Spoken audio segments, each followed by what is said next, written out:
todo tipo. É preciso que a pura apropriação se transforme historicamente numa outra coisa. E essa outra coisa é fundamental para o Weber. É dominação, é o que ele chama de dominação. E dominação, sem dúvida, é uma forma fundamental de exercício do poder. Quanto a isso, não há dúvida.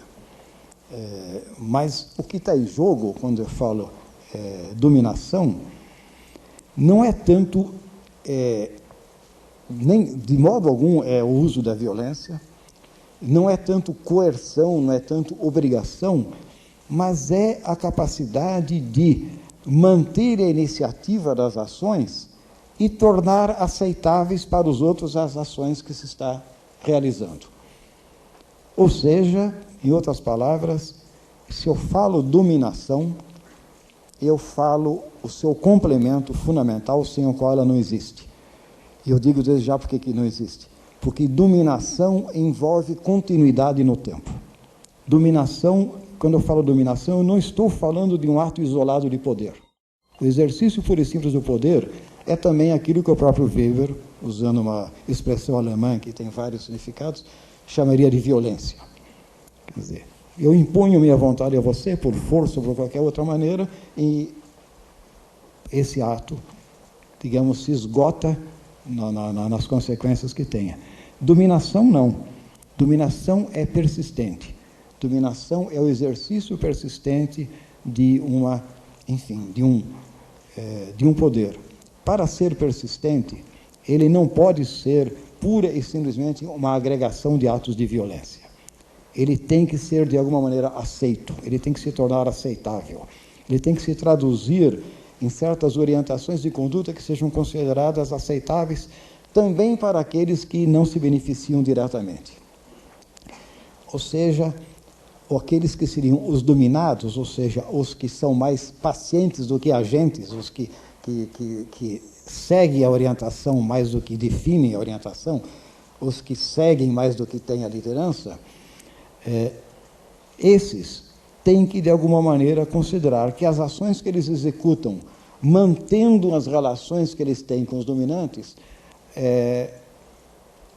são corretas, porque as ações dos que têm iniciativa, as ações dos dominantes são legítimas. São legítimas. Há legitimidade nisso. Há uma justificativa para isso. Tem alguma justificativa. E essa justificativa é aceitável. Por exemplo, eles são excepcionalmente bem dotados. Digamos, um sujeito é excepcionalmente bem, ou considerado excepcionalmente bem dotado, fora de qualquer comparação, e se transforma, para usar o clássico termo weberiano, num líder carismático. O exercício de uma dominação carismática envolve a presença de um conjunto de seguidores dessa figura de liderança que consideram perfeitamente legítimo o que ele faz ou fala, porque ele é diferente. Então, há um fundamento de legitimidade nisso. E como vocês lembram, muitos de vocês, Weber procura definir algumas características básicas de vários fundamentos de legitimidade. O mais moderno, o mais presente na sua época, claro, é aquele que tem a ver com a natureza, não só racional, mas legal dos mandatos daqueles que estão em posição de poder. Quer dizer, existe um estatuto legal que obriga todos a fazer tais coisas. Portanto, aquele que manda fazer isso deriva a sua legitimidade do fato de que ele está seguindo aquele estatuto.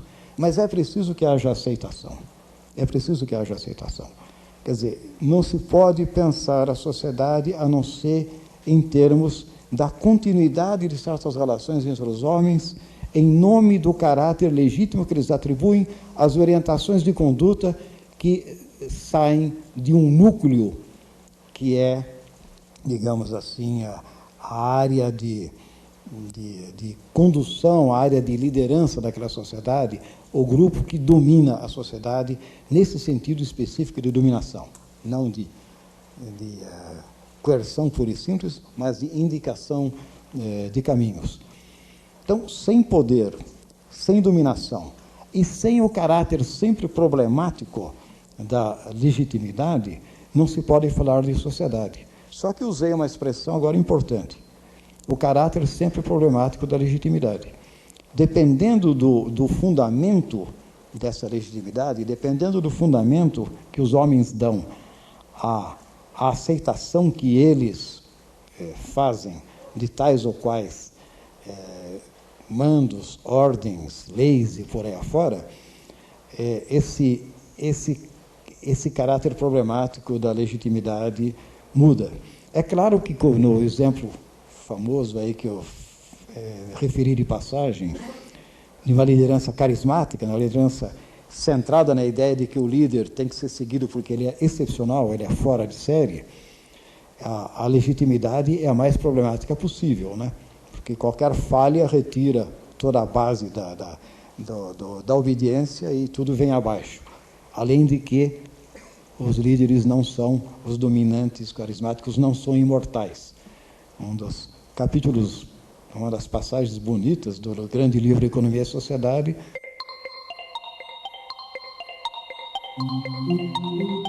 é quando Weber analisa aquilo que ele chama rotinização do carisma. Você tem uma figura excepcional, tem uma dominação excepcional num certo período, mas é preciso que se prepare a continuidade. Então, aquilo que era excepcional antes tem que se converter por meio de uma série de passos e algo que seja aceito como no cotidiano. Então, você tem que ter o sucessor, tem que ter regras para definir quem é que é habilitado para ser sucessor do grande líder, coisas que ele analisa de maneira extremamente interessante. Porque o problema todo é que, sem persistência de uma certa forma de dominação, nada feito. Porque sociedade não é uma outra coisa senão a aceitação por um grande número de dominados como legítima das orientações de conduta que são formuladas por um pequeno número de figuras em posições dominantes. Para, novamente, falar mal aí do nosso pobre Durkheim, que diria que a sociedade é fundamentalmente um fenômeno moral no sentido de estabelecimento de certos costumes válidos para a sociedade toda e que tem caráter de obrigação, o Weber diria, não tem nada de moral, o que tem é simplesmente de poder e dominação. Portanto, há o tempo todo uma disputa por aquilo que, afinal de contas, será o conjunto de diretrizes válidas no interior de uma sociedade. Agora, se você pega a forma mais moderna de dominação, que ele chamaria de racional legal, cuja sustentação se dá em cima de um corpo especializado de funcionários, que é a burocracia, isso fecha bastante. Weber via isso com certa preocupação. Quer dizer, a burocracia era um problema para ele, porque a burocracia sempre corre o risco de se converter numa entidade que, ao invés de seguir orientações externas, se autonomiza e, de alguma maneira, petrifica a sociedade nos seus regulamentos 1000 vezes repetidos, né? E Weber, que era um político por excelência, tinha pavor desse tipo de cenário. Então, o problema dele era sempre o mesmo. Como você introduz, digamos, mais dinâmica no interior de sociedades em que, digamos, a continuidade da dominação está ficando fácil demais, porque está apoiada sobre aparatos que são eficientes além da conta. Como é que você inova? Como é que você sai da rotina? Isso era um problema constante para o nosso velho Weber. Persiste esse tipo de problema hoje? O século XXI herda esse tipo de problema? Essa é uma questão complicadíssima. Weber é, sem dúvida, um grande pensador do século XX, mas ele é um grande pensador em parte porque ele soube, em N dimensões, trabalhar o mesmo grande tema, que é o tema da nacionalidade. O tema da nação, o tema da organização e do poder do Estado Nacional. Ora, o século XXI faz emergir outros princípios básicos de organização das sociedades. É possível se perguntar se Weber continuará sendo uma figura de primeiríssima linha no século XXI. Há uma área da reflexão social em que o pensamento weberiano se revela extremamente fecundo. Ele é muito bom para pensar grandes processos históricos, em termos comparativos. Aliás, toda a análise weberiana é comparativa. Para pensar grandes processos históricos, ele é muito bom.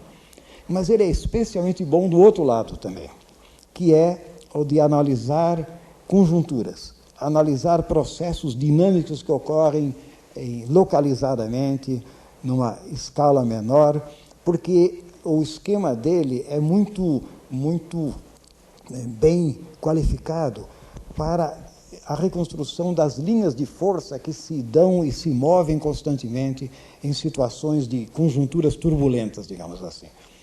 Processos rápidos de mudança na sociedade, processos revolucionários, coisas desse tipo. Ele tem um esquema que é dotado de bastante agilidade, porque como ele trabalha com a sociedade como um conjunto de linhas de força que estão o tempo todo tendendo a mudar, a se reorientar, isso confere ao seu modo de pensar uma agilidade que talvez o faça sobreviver a pelo menos uma parcela do século XXI. Ele conhecia Freud, ele tinha uma relação tensa com a psicanálise. Ele achava que a psicanálise facilitava as coisas, porque em vez de levar o sujeito a enfrentar heroicamente as questões que o atormentam, o levava a buscar causas que, enfim, estivessem fora do seu controle, etc. E tal. Ele não gostava, ele era um adversário sobre esse aspecto da psicanálise. Agora, ele chegou a ser, digamos assim, uma espécie de paciente do Karl Jaspers, que era um psiquiatra e era filósofo, foi amigo dele, que fez um diagnóstico enorme dele, mas depois escondeu. Quando veio o nazismo, ele escondeu porque teve medo de que isso fosse usado contra o Weber, sei lá onde isso foi parar. Mas o fato é que Weber tinha uma vida pessoal, a vida íntima dele é muito complexa.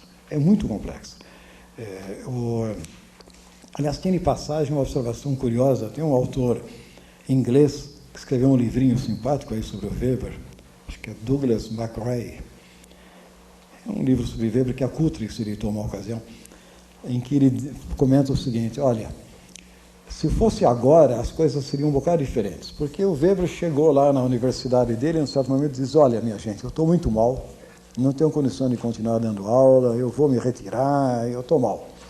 E aí deixaram ele à vontade, ele ficava lá na Floresta Negra, sei lá, fazendo o quê. Durante anos não produziu, nada lhe aconteceu. Então diz o tal autor: se fosse agora, pegavam um coitado, mandavam para o serviço especializado lá da universidade, chegaria um psiquiatra com muito boa vontade, daria um jeito nele, ele voltaria normal, só que não faria nada da obra que depois realizou, né? Seria simplesmente mais um normalzinho dentro da universidade. De certo modo, não é tão absurda a observação desse cidadão. Agora, primeiro, você tem razão do ponto de vista puramente objetivo. É espantoso como um homem que morreu com 64 anos, algo assim, e que teve algo, sei lá, 10, 12, 14 anos de parada na sua produção, tenha a espantosamente gigantesca a produção que ele tem. Esse é um negócio absolutamente espantoso. É realmente espantoso. Porque trabalhando inteiramente sozinho, não havia assistente preparando nada para ele, não havia financiamento da FAPESP, não havia nada, CNPq, como se chama, iniciação científica dos estudantes, mestrandos, nada disso, totalmente sozinho. É uma coisa espantosa. E é uma coisa espantosa ainda mais a trajetória desse homem. Esse homem teve uma vida de um ascetismo extremo ao longo de, até chegar à beira, não da plena velhice. E eu encerro lembrando então que, se para outros as sociedades são estruturas, são organizações muito bem montadas e têm que ser pensadas desse modo. Para Weber, a sociedade é fundamentalmente um campo de forças, é uma entidade dinâmica, que gera continuamente problemas de continuidade, que gera continuamente tensões que põem em xeque a sua continuidade, e a análise social é fundamentalmente uma análise que capta os desafios, as dificuldades da continuidade no interior desses campos de força chamados sociedade. Muito obrigado.